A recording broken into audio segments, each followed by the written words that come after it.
வணக்கம். இதழ் டிஎன்டிஆர் வானொலியின் இன்றைய மாலை நேர பிரதான செய்திகள் வாசித்து வழங்குபவர் ரவிசக்தி ரவிச்சந்திரன்.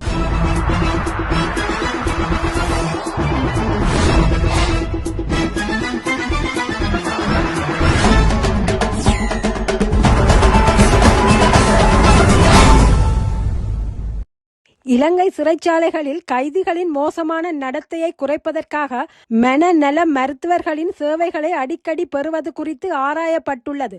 கடந்த மாதம் நீர்கொழும்பு சிறை உட்பட 5 சிறைகளில் ஏற்பட்ட கலவரத்தின் காரணமாக இந்த நடவடிக்கை எடுக்கப்பட்டுள்ளது. இந்த கலவரங்கள் காரணமாக ரூபாய் 255 மில்லியன் மதிப்பிலான சொத்துக்களுக்கு சேதம் ஏற்பட்டுள்ளதாக தெரிய வந்துள்ளது. இதற்கமைய சட்டத்துறையில் தாமதங்களை தவிர்ப்பதற்காக 2007ஆம் ஆண்டின் புனர்வாழ்வு சட்ட திருத்த மசோதா எண் 54 நாடாளுமன்றத்தில் தாக்கல் செய்யும் செயன்முறையை விரிவுபடுத்துமாறும், ஓய்வு பெற்ற அனுபவம் மிக்க அதிகாரிகளை ஒப்பந்த அடிப்படையில் பணியமர்த்தி அச்செயல்முறையை விரைவுபடுத்துமாறும் நீதித்துறை அமைச்சர் உள்ளிட்ட அதிகாரிகளுக்கு அதிபர் அறிவுறுத்தியுள்ளார். நீர்கொழும்பு, மகர, மெகசின், குருவிட்ட மற்றும் பெல்லன் சேன சிறைகளில் வெடித்த கலவரத்தில் 10 சிறை அதிகாரிகளும் 25 கைதிகளும் உயிரிழந்துள்ளனர்.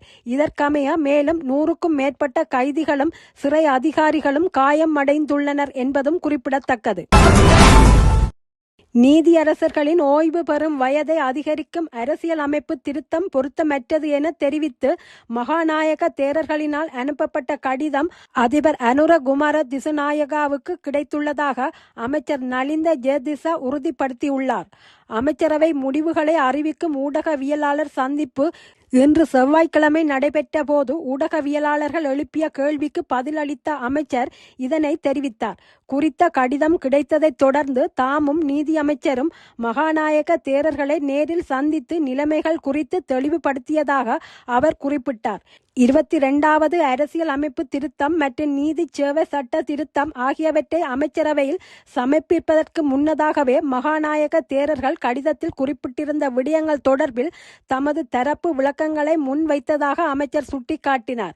மேலும் மல்வத்து, அஸ்கிரிய மற்றும் ராமண்ண மகா நியாயகளின் மகாநாயக தேரர்களை சந்தித்து உண்மைகளை விளக்கியதாக அவர் கூறினார்.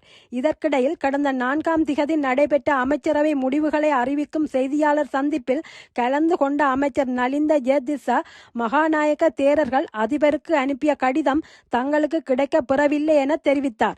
இந்த நிலையில் அதற்கு முன்னாலே தாமும் நீதி அமைச்சரும் மெல்வத்து, அஸ்கிரிய மற்றும் ராமண்ண பிரிவுகளின் மகாநாயக தேரர்களை சந்தித்து 22வது அரசியல் அமைப்பு திருத்தம் குறித்து தெளிவுபடுத்தியதாக அவர் தற்போது கூறியுள்ளமை குறிப்பிடத்தக்கது.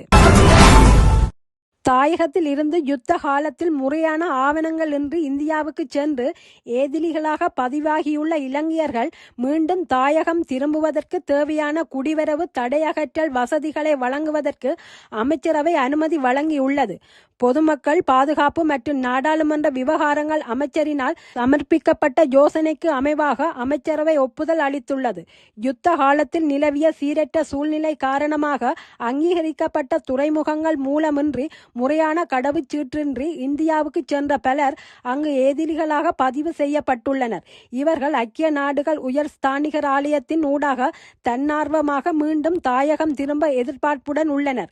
இவர்கள் 1948ஆம் ஆண்டின் 20ஆம் இலக்க குடிவரவு குடியகழ்வு சட்டத்தின் கீழ் எந்தவித சட்ட நடவடிக்கையும் எடுக்கப்படாமல் அங்கீகரிக்கப்பட்ட வழிகள் ஊடாக நாட்டிற்கு நுழைவதற்கு வாய்ப்பளிக்கப்படும்.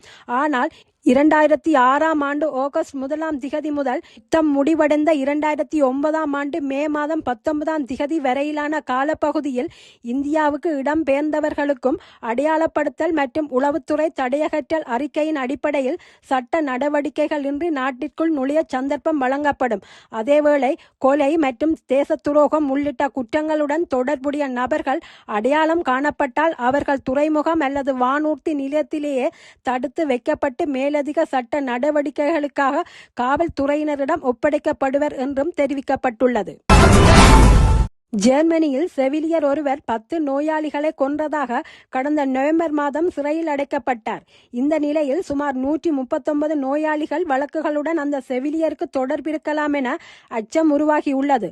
ஆச்சன் நகரில் உள்ள மருத்துவமனை ஒன்றில் பணியாற்றி வந்த ஆல்ரிச் எஸ் என்னும் அந்த செவிலியர் இரவு நேர பணியின் போது நிறைய நோயாளிகளை கவனிக்க வேண்டியிருந்ததால் அவர்களுடைய உடலில் குளுக்கோஸ் ஏற்றும் குழாய் மூலமாக மயக்க மருந்துகள் அல்லது வலி நிவாரணிகளை எக்கச்சக்கமாக ஏற்றியுள்ளார்.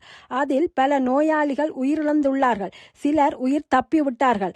அந்த வகையில் 10 நோயாளிகளை கொன்றதாகவும் 27 நோயாளிகளை கொலை செய்ய முயன்றதாகவும் கடந்த நவம்பர் சிறையில் அடைக்கப்பட்டார். இந்த நிலையில் மேலும் 121 நோயாளிகள் வழக்குகளுடன் அவருக்கு தொடர்பிருக்கலாம் என தற்போது அதிகாரிகளுக்கு சந்தேகம் ஏற்பட்டுள்ளது. அது தொடர்பில் சுமார் 40 நோயாளிகளின் உடல்கள் தோண்டி எடுக்கப்பட்டு ஆய்வுக்குட்படுத்தப்பட்டு வருகின்றன.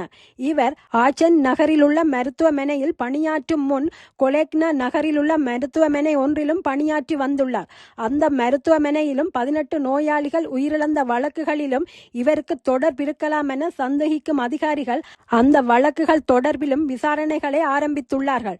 சுமார் 139 நோயாளிகள் வழக்கில் இவர் சம்பந்தப்பட்டிருக்கலாம் என்ற அச்சம் உருவாகியுள்ளது.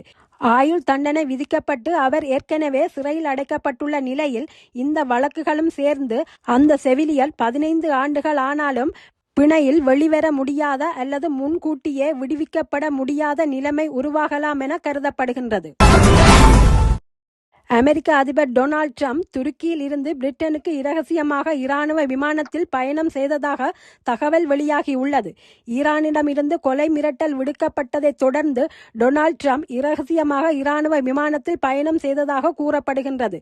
கடந்த மாதம் நேட்டோ உச்சி மாநாட்டில் பங்கேற்பதற்காக டொனால்ட் ட்ரம்ப் துருக்கியின் அங்காராவுக்கு சென்றிருந்தார். அங்கிருந்து புறப்படும் போது வழக்கமாக பயன்படுத்தும் ஏர்ஃபோர்ஸ் 1 விமானத்தில் ஊடகங்கள் முன்னிலையில் அவர் ஏறியதாக தெரிவிக்கப்படுகிறது. எனினும் அந்த விமானம் புறப்படாத நிலையில் ஊடகவியலாளர்கள் அங்கிருந்து சென்ற பின்னர் கேட்டரிங் வாகனம் ஒன்றின் மூலம் ட்ரம்ப் வேறு விமானத்துக்கு இரகசியமாக அழைத்து செல்லப்பட்டதாக கூறப்படுகின்றது.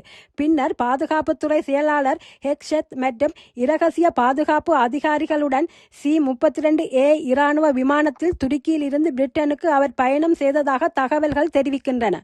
இதனிடையே ட்ரம்ப் இல்லாமல் பழைய ஏர்ஃபோர்ஸ் 1 விமானத்தில் பயணித்த ஊடகவியலாளர்கள் மற்றும் வெள்ளை மாளிகை ஊழியர்களிடம் விமானத்தின் ஜன்னல்களை மூடி வைக்குமாறு அறிவுறுத்தப்பட்டதாகவும் தகவல் வெளியாகியுள்ளன. அத்தோடு பிரிட்டனில் இருந்து பின்னர் ட்ரம்ப் பாதுகாப்பாக அமெரிக்கா திரும்பியதாகவும் அந்த தகவல்கள் கூறுகின்றன. இத்துடன் இதழ் TNTR வானொலியின் இன்றைய மாலை நேர பிரதான செய்திகள் நிறைவுக்கு வருகின்றன. மீண்டும் ஒரு செய்தி தொகுப்போடு உங்களை சந்திக்கும் வரை விடைபெற்றுக் கொள்வது ரவிசக்தி ரவிச்சந்திரன். நன்றி, வணக்கம்.